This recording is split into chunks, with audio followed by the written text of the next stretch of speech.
In this world, breeders can train their pals, aka dragons, via a special bond known as astral flow.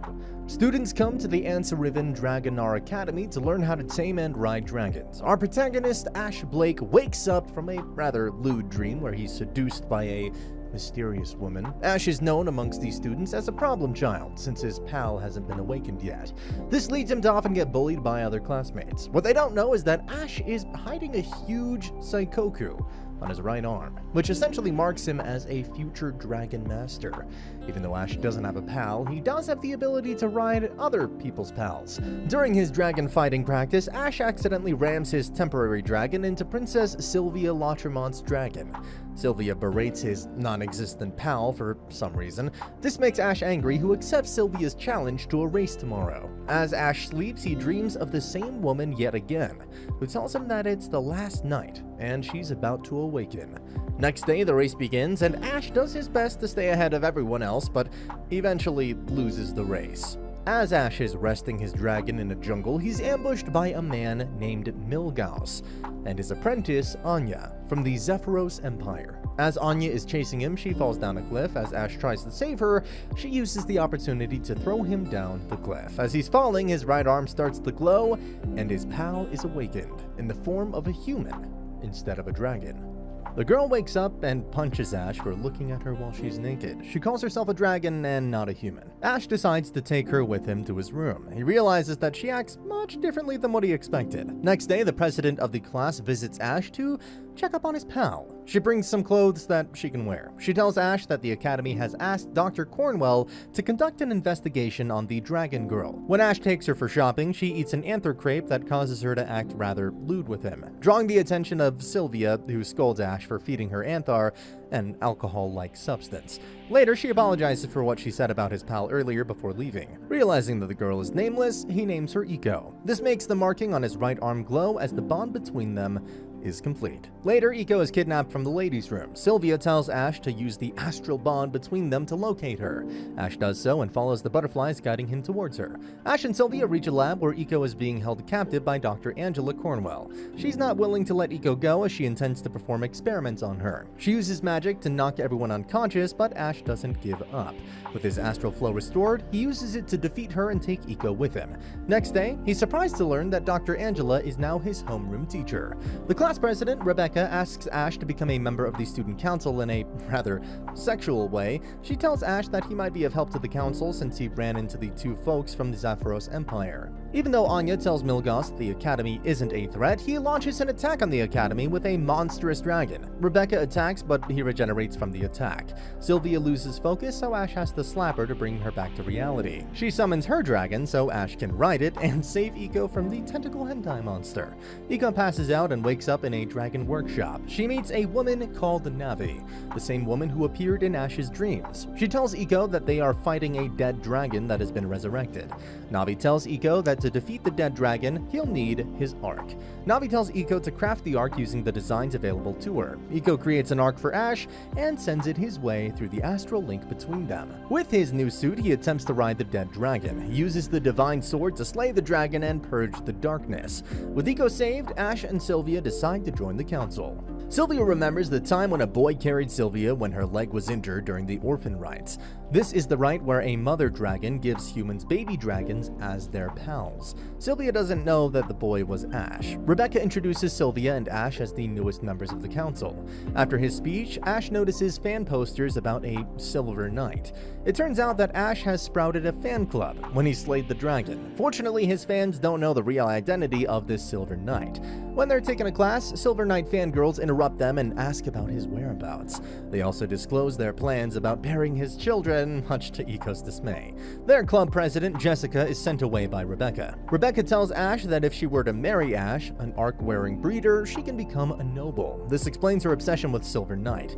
Rebecca also tells everyone about the arrival of first Princess Veronica, the sister of Sylvia, though she's not happy to hear about this as she regards her sister as a tyrant.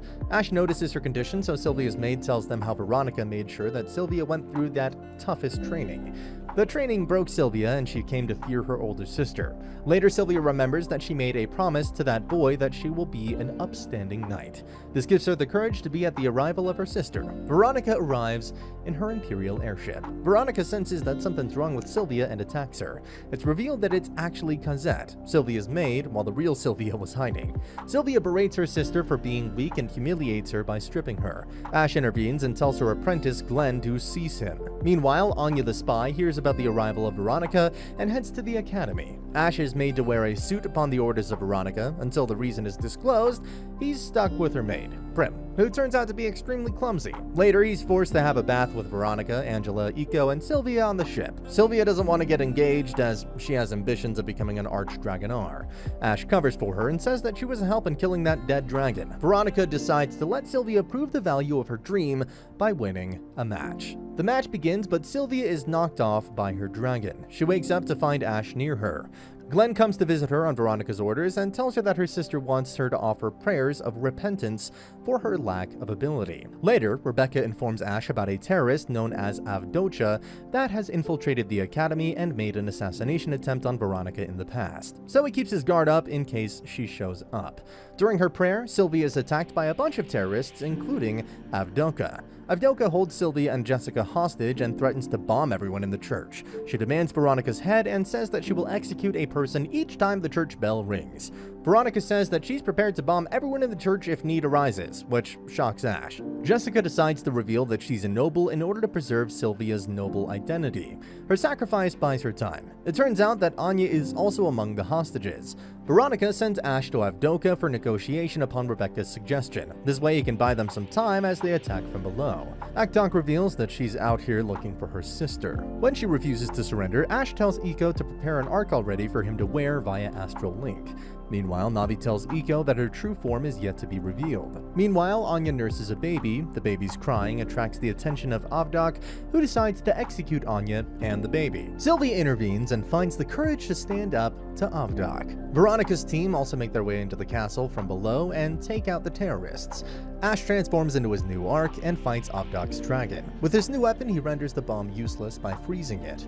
Ash's identity is revealed in front of Jessica, and she makes a move on him, but she's kicked out by Iko. Later, it's revealed that Avdocha is Veronica's agent and was told to do all this by Veronica so she could correct her sister. Ash is picked to go on a training camp by Rebecca. During the approval ceremony, he learns of Luca, the secretary of the student council who hasn't been seen at the academy for 3 months. Meanwhile, Rebecca and Ash learn about a fire emergency at the school that turns out to be a smoke from a joss stick that a girl burned for incense. That girl turns out to be Luca, who has also been picked for the training camp. She's an Ekbaldian, a fairy from the forest. She also happens to be the youngest Dragonrar in history. She reveals that she's having problems with writing her pal, Gawain. Gawain's life could be in danger if the astral flow between Luca and him is interrupted for too long. Anya has become a maid in the school to spy on everyone. Meanwhile, Iko tells Ash about a nightmare she'd had.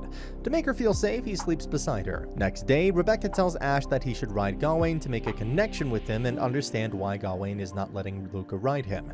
Ash takes Luca with him so she can ask why Gawain isn't letting her ride him. Gawain roars at her and Luca runs away in despair. Ash changes into his arc form to ride Gawain.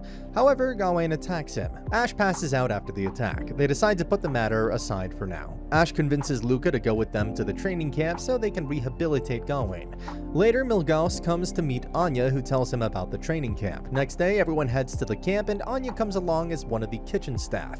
At night, Ash follows Luca, who tries to talk to Gawain once again. Gawain refuses to talk, so Ash decides to force him to talk.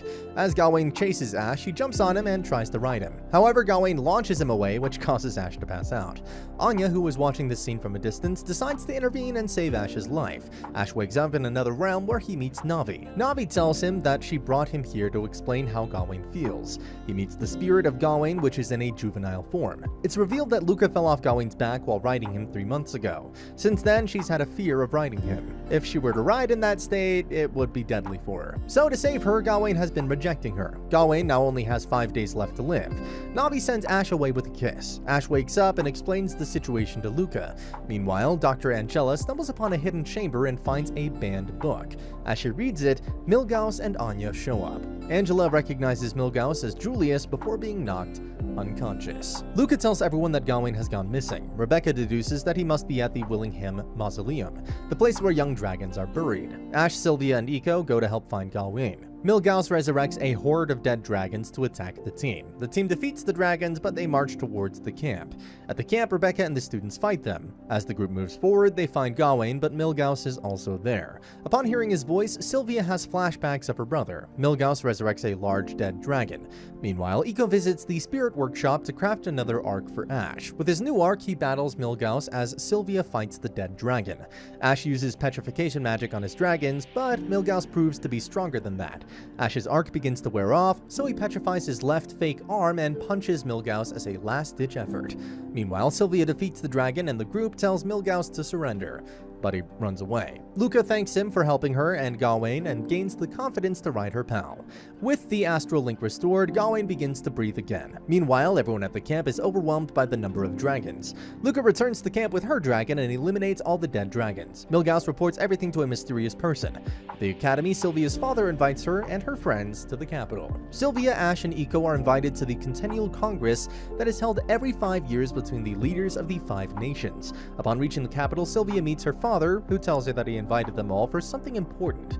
She asks her father what her brother Julius was actually executed for. His father questions why she would even ask that. Sylvia notices that he's lying about Julius's execution. Meanwhile, Eiko and Ash explore the capital accompanied by a maid. Eiko notices that Ash is looking at couples and is jealous of them, so she allows Ash to hold her hand.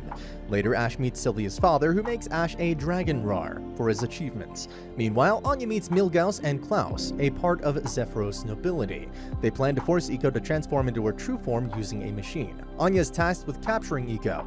Meanwhile, Sylvia tells Veronica that she thinks Milgauss can be their older brother. Veronica tells her not to tell anyone about this. Everyone's getting ready for the ball when Sylvia pays Ash a visit and tells him that Milgauss is Prince Julius. She's stressed by all that, so Ash consoles her. Lightning strikes and Sylvia jumps at Ash in fear. Before they can kiss, they hear a knock. Meanwhile, the main prim realizes that Eiko might have feelings for Ash and reminds Eiko that she's a dragon while Ash is a human. This makes Eiko run away in despair. She cries when she realizes that they can't be together. Later, she runs into Anya and her henchmen while Prim comes looking for her. Ash attends the ball after telling Cosette to look for Eiko. They see Klaus and Milgauss at the ball. They can't do anything yet because Klaus was invited to the ball. Sylvia asks Milgauss for a dance and asks him if he's her brother. Milgauss doesn't answer. After the ball, Prim tells everyone that Eiko was abducted. Sensing Milgauss is behind this, they plan their move. Meanwhile, Klaus awakens Eiko's true form, which causes the machine to explode. Ash senses that something bad is happening to Eiko. Eiko's terrifying new form is revealed. Meanwhile, Veronica confronts Milgauss, who reveals that he's actually a dark spirit, Mordred, that has taken over the body of Julius. He planned to use humans as livestock to consume their astral energy. He resided within Julius's dragon, which led him to kill the dragon. He plans to take over Eiko's body to begin his rule. With Julius's body freed, he joins Veronica and others to stop Mordred. After taking over Eiko's body, Mordred asks Navi to join him so he can be reborn as the Dark King, but she refuses. Meanwhile, Ash and Julius get on a ship to battle Mordred, but the ship is severely damaged, and Ash and Julius are forced to abandon the ship. Ash jumps on Eiko's body to ride her. Eiko finds herself in a cage. Navi tells her everything that's happening. She says to prepare an arc for Ash so he can free her. As Ash falls off, Luca comes to save him. Everyone else also comes to the rescue to buy him some time. Ash jumps on Eiko's body, but Mordred launches an attack. Before he can be hurt, his new arc manifests. He summons a sword and cuts off a horn, which forces Mordred out of Eiko's body. With Mordred defeated, Ash embraces Eiko. Meanwhile, Advok finds her sister Anya in the dungeon. Ash recovers following the incident, and Eiko reveals her feelings for Ash as they kiss. And that's the end of the video. As always, if you liked what you saw, subscribe to the channel. I'll be uploading a lot of videos just like this, so I'll see you at the next one.